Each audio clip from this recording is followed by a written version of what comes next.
Hello number ones, welcome back to my channel. This is the Metatron speaking, and of course lately we have all been speaking about the pyramids a lot due to several alleged findings. So you'll find links in the description to my current videos and I'll be making more. But one thing that I noticed that always happens is that people who never looked into pyramids, people who never looked into Egyptologists have now become experts in ancient pyramids, in the Giza Plateau, late Bronze Age Egypt, the Old Kingdom, the Middle Kingdom. Everybody knows everything now. Isn't that fancy? Like literally, Assassin's Creed Shadow becomes a thing. Everyone is now an expert on samurai history in feudal Japan.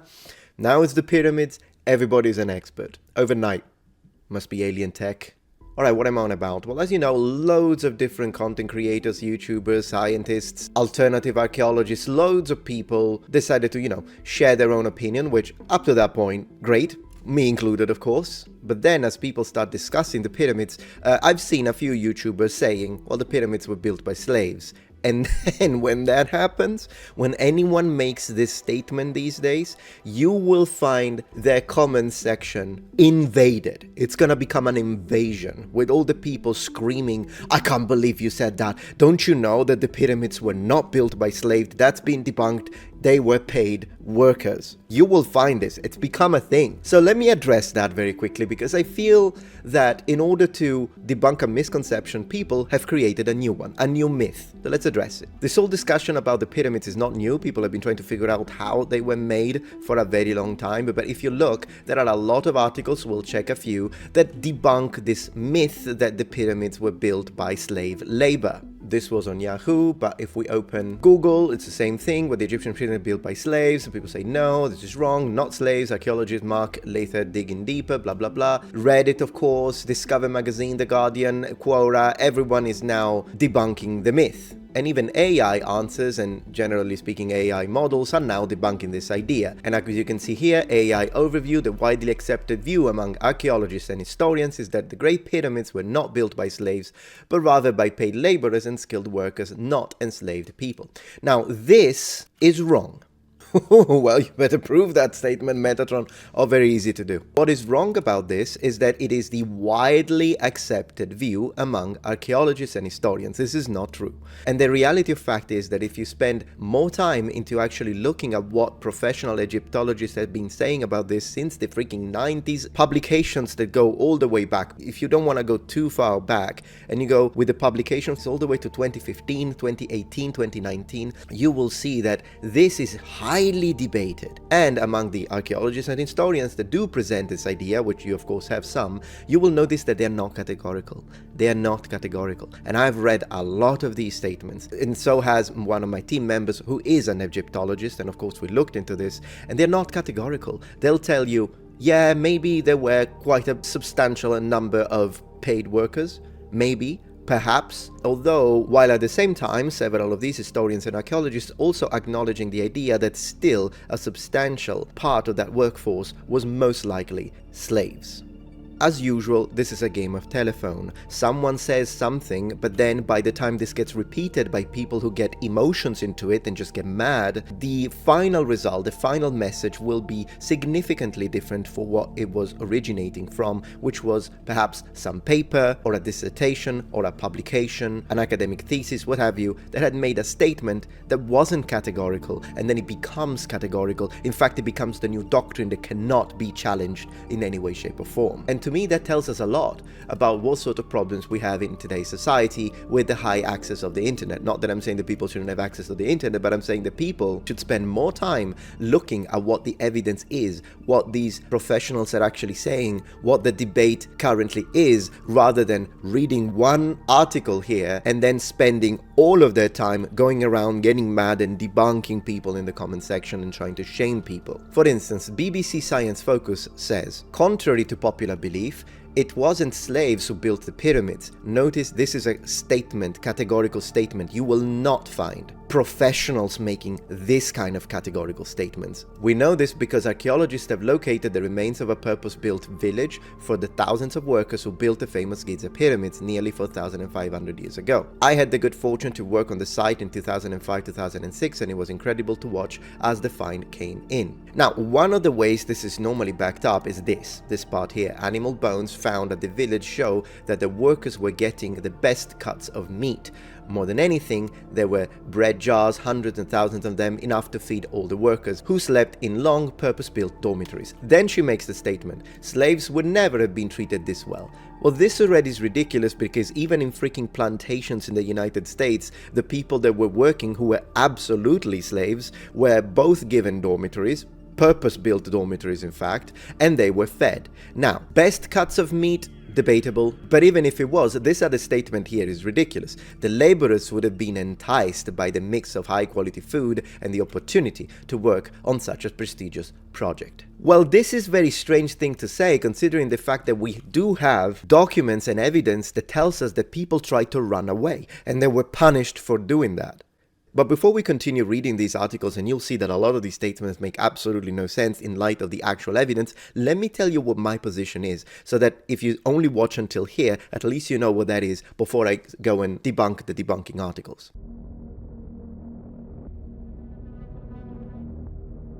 Here's my position. Based on everything I've read on this topic, my belief is that all the pyramids of the Giza Plateau, so the Great Pyramid, Pyramid of Khafre, all of them, were built with a mixed labor force, which was composed of skilled paid laborers or professional workers, specialists that had skills. These would have been the type of skilled laborers that she's mentioning here, which would have been the type of laborers that are mentioned oftentimes in these articles. They are absolutely a thing, and these probably weren't slaves. Actual slave force, so people that were coerced into doing this, and they were slaves for life. These would have probably been used in the quarry pits or doing all sorts of unskilled labor, such as moving stones around, pulling ropes, bringing water, and that sort of stuff. I believe these would have absolutely been slaves. Third, corvée labor, so people that were forced to do this. It's a form of conscription, if you will, by the state, but they were still probably paid, and once their contract ended, then they could return to their free life, so they weren't slaves for life.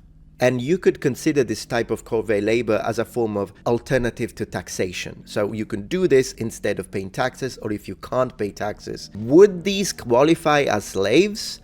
Well, I mean, they are forced to do it. They were not happy to do it, like someone is trying to say this. However, the simple presence of a remuneration, does that make it not a slave? I mean, maybe. It's kind of a matter of definition then. But then again, they will be punished if they try to run away. They will be placed in secure environments. They will be guarded. They will be forced to work the amount of hours that the pharaoh decided. The pharaoh, of course, had complete control over their life or death. Punishment would occur if they don't do things the way they were told. I mean, and not to mention that if they try and run away, they will be punished by turning them into lifelong slaves. So sure, we can put them in a separate category, but it still isn't a flower and rainbows kind of scenario, which seems to be now what BBC and these other articles are trying to paint. Then there would be prisoners of war and foreign conscripts, so people that were imprisoned and they were forced to do this kind of job. 4 types of people, 4 categories. It's a multi-layered situation, and it was probably a very sophisticated system. Tens of thousands of people for decades would have had to be employed in order to produce all the pyramids that we have in the Giza Plateau. And it is really difficult to estimate precisely how many of these would have been slaves, how many, what percentage would have been skilled laborers that were paid and treated well, how many of these would have been instead part of this corvée labor system, and how many of these were prisoners of war that were forced to do this together with the slaves. But the idea that, oh, there are no slaves whatsoever is ludicrous, because we know that the ancient Egyptians did have slaves. We've got legislation that tells us about how these slaves are supposed to be treated. The original idea that we had, how these were all slaves and the pyramids were built entirely by slave force, is incorrect. We know that there were skilled laborers and probably a high number of them. Still, we have to be careful not to make counter-categorical statements when now, oh, there were no slaves, slaves didn't exist, no slaves, they don't exist, I don't want to look at the documents, I don't care about the documents that say otherwise, because then we are going to replace a myth with another myth. Continuing to read the BBC with science focus before we move on to the next article. Today, many of the highly experienced archaeological workmen at the pyramids come from the same region, though they are paid in hard currency rather than prime beef or accolades. I don't know what this has anything to do with it. Building the pyramids was not an easy job, understatement of the millennia. The skeletons of some of the workmen show that their muscles were under a large amount of strain, but they may not have resented their jobs too much. Yeah, you do it. Even if it's not as... Okay, let's remove for a moment the focus on the actual slaves or prisoners of war, because I mean, yeah, those didn't want to do it and they were forced to do it. Remove those for a moment and let's focus on the actual corvée labor for a second. You are with your family, you're enjoying your life, but the time comes and the pharaoh's guards come to collect you. And by the way, once again, the records show that if you don't go, they will take an equivalent. So if your son is supposed to do it and he doesn't go, they'll force the father to go and work the corvée labor. If the daughter was supposed to do it and she doesn't go, she disappears, she runs away, then the mother is going to have to do it. So it's not like they were lenient about this. They come and collect you, you've got to go, you don't want to, but you have to. Who knows for how long? Maybe you have to do it for a year. Maybe you have to do it for 2 years. I guess it depends on a lot of taxation. I might actually look at the evidence with you one of these days if you want me to go deeper onto this. But can you imagine you have to do this for a few years every single day? Yeah, they resented it. We know they resented it. People ran away. The only ones that I can imagine are the highly skilled ones that are being paid well. It's a job. They don't have to move the stones. They don't have to be there with copper pickaxes trying to get the stones from the limestone quarries. Instead, maybe they are helping with the architectural projects, the designing. Maybe they're even working on the plaster, because do remember that the pyramids originally were white. The pyramids were glittering, in fact. Completely, and unfortunately, this is all gone. What we see today... I want to show you this. This is the core. This is the core. This is not what they would have looked like. In fact, you can even see a little bit of the remaining here of how it was covered, but the reality is something like this. And the very bright white limestone, I don't know if that makes me a white supremacist, but here we are. The bright white limestone would have glittered with the sun and kind of creating a sort of sparkling jewel in the middle of the desert. So I can see how the skilled laborers that had to do the final work or the plastering, or maybe the ones that were still doing preparation of the stones, sure, I mean, they were paid well, probably they were fed well, as we say, and yeah, they were not slaves, they were skilled craftsmen. So I agree that it's wrong to say that the pyramids were just built by slaves. No, it's a lot more complicated than that. Then maybe the specialists might not have resented their job. I'm happy to consider that possibility, but what percentage is it? How many were unskilled slaves? Because they also were part of the monumental task. As we continue reading, but this time on the magazine, discover who built the Egyptian pyramids, not slaves. Look, it's always categorical statements. The professionals don't do this. The professionals don't say this. Pyramids workers were paid locals, yet historical narratives and Hollywood films have made many believe the Jews built the pyramids while enslaved in Egypt. Yeah, foreign slaves were also part of it, by the way. We know that categorical fact, that they were also part of it. But yeah, no, it wouldn't be just slave Jews. Sure, I don't know who's saying this, but there is no end to conspiracy theories about who built the pyramids. Frequently they involve ancient aliens, lizard people, the Freemasons, or an ancient advanced civilization that used forgotten technologies. Scientists have tried and failed to combat these baseless ideas, but there is another misconception about pyramid construction that plagued Egyptian scholars for centuries. Slaves did not build the pyramids. And once again, you will notice this with all of these articles and what they are connected. If you go and read the original, see, in the 1990s a number of humble gravesites of pyramid workers were found, surprisingly short. Exactly.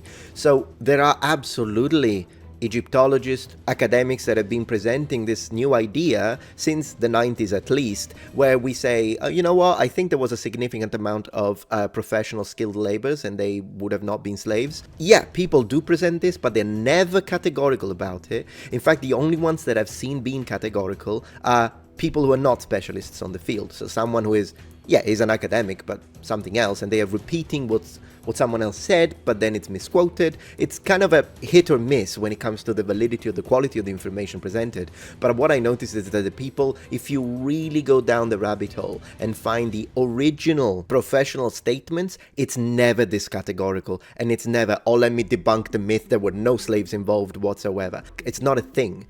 So what all of these articles are guilty of, and then we become guilty of this as well if we repeat this without actually looking at the evidence, is that we replace a myth with a myth.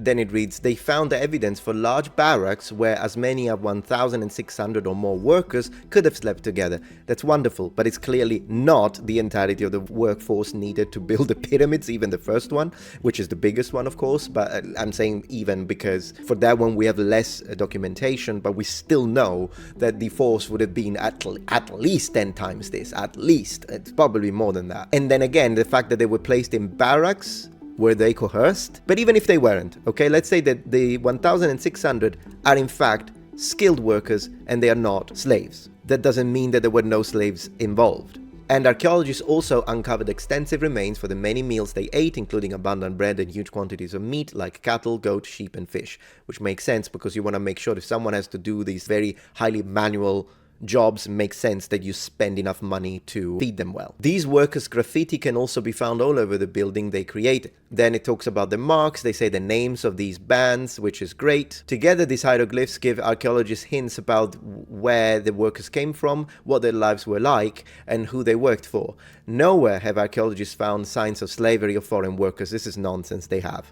It's everywhere. It's everywhere. There are plenty of documents that, this is why I'm saying, it's ridiculous that they make these claims. We know the ancient Egyptians had slaves. Everybody did. The Romans had slaves, the Greeks had slaves, Germanic tribes had slaves, Black African tribes had slaves, everybody had slaves. And when it comes to foreign workers, what about prisoners of war? They are mentioned in the Egyptian papyri.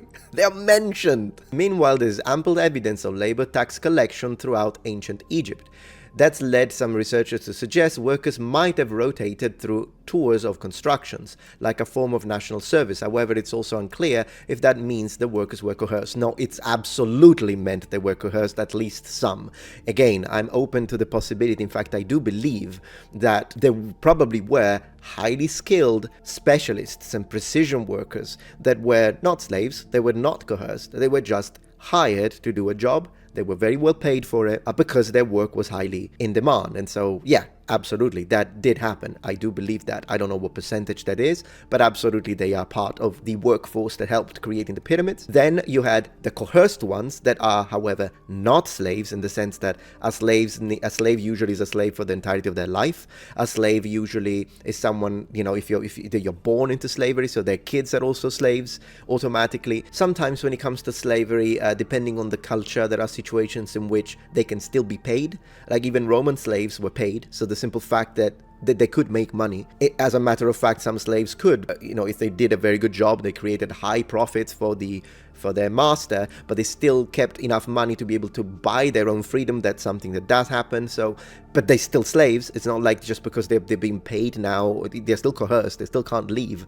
They will still be punished if they don't do what they're supposed to do. They're still property. A slave is property in the ancient period. Of course, there is a difference between chattel slave and actual ancient slavery, but I think we can all agree that regardless of which definition we want to go with, ancient slaves in fact should be the definition that we're looking at. All of these boxes are going to be ticked. If you are a free individual in ancient Egypt, a free Egyptian, but you have to provide a certain level of corvée labor and you're forced to do it, then we could say that maybe technically you are a slave, but only for a certain period of time. But we can distinguish it from the full-time slaves, the ones that you're a slave and your kids are going to be slaves. If you are doing corvée labor, yeah, you're forced to do it, but your kids are not going to become slaves. So yeah, you're not technically a slave. So I'm happy to put it into a different category, but absolutely coerced. There is no question about the fact that she says it's unclear, or he says, whatever it is, it's unclear. No, it's not unclear. It's absolutely clear that people had to do it and they were forced to do it. And then once again, if they try and run away, there will be punishment for it, which already tells you they're not there out of their own volition. But yeah, they're a different category, the corvée workforce, and then the prisoners of wars and foreign prisoners. They were also slaves at that point. I mean, you could go into the technicality of what differentiates a prisoner from a slave. Some prisoners could have like a sentence, and then once the sentence is finished, they are free again. But then again, if you are a prisoner of war, usually that doesn't happen, you're pretty much a slave. That's how it was. And it really annoys me when people get really mad simply because they read this and then they say, if someone mentions slavery in connection to the pyramids, they have to go and get mad and debunk them. If someone says the pyramids were only built with slave labor, then I agree, they are incorrect. There were absolutely paid professionals that did constitute a part of the workforce, and there were corvée laborers who weren't slaves, and they also were part of the manual labor that helped build the pyramids. But slaves were absolutely part of it too. And it's insane to deny this. And at this point, I don't know if they're denying it to try and spread some message. Oh yeah, no, slavery is bad, but slavery didn't exist. So let's pretend that slavery didn't exist in ancient Egypt because we don't want to... I don't know what they're trying to do at that point. No, slavery absolutely existed in ancient Egypt. And I am positive, let's put it this way, highly positive, that a reasonable amount of the people that worked into the building of the pyramids were slaves. Anyways, this is just one of the many things that we've been talking about lately, and I thought, because this has been coming up again, I noticed it in the comments, and I thought, I think it's a good time to bring some light to this topic and discuss the multi-layered system that is a lot more complex than a black and white situation. There were no slaves, they were all slaves. It's more complex than that. But anyways, thank you very much for watching, and I will see you tomorrow for my next daily upload. Goodbye. If you're enjoying this video so far, please take a moment to check out my Patreon page. With as little as a $5 support, you can help us ensure that we can continue to produce high quality and high researched content. And at the same time, you get access to polls, extra videos, unlisted streams, and much more. Thank you so much.